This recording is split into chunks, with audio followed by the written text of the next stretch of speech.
আসসালামু আলাইকুম এভরিওয়ান। আশা করছি সবাই ভালো আছেন। আজকে আমরা মূলত যে বিষয় নিয়ে কথা বলবো সেটা হচ্ছে ম্যাস্টাইটিস বা স্তনের বাতের রোগ। এটা খামারের সবচাইতে বড় ধরনের সমস্যা এবং এটা আসবেই এমন কোনো খামারই নাই বলতে পারবে না যে আমি এই রোগের সম্মুখীন হইনি। এটা সাধারণত ব্যাকটেরিয়া সংক্রমণের কারণে হয় এবং দুধ উৎপাদন অনেক ক্ষেত্রেই কমিয়ে দেয়। তো এই গরুটি দেখতেই পারছেন বাট একপাশে কিন্তু ফুলে আছে, যে এইখানে আমরা যদি চিহ্ন করে দেখাই দেখেন বাটটা ফুলে আছে, একটি বাট ৪ টা এক রকমের আছে আর একটি বাট ফুলে আছে।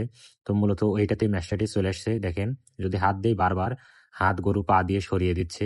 হাত দেওয়াই যাচ্ছে না এবং পানির পুঁজের মতো আসতেছে এইটা দিয়ে। দেখুন বারবার আমি হাত দিচ্ছি। দেখেন কিরকম ভাবে পুঁজের মতো বের হয়। এটা মূলত দুধের ব্যাকটেরিয়া। সেইখান থেকে এ ধরনের পুঁজ তৈরি হয়।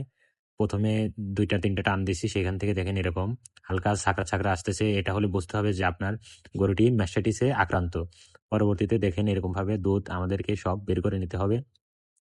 এটা বের না করে নিলে এটার প্রতিকার হবে না এবং এটার মূল চিকিৎসা হচ্ছে বারবার ওলান থেকে দুধ বের করে নেওয়া।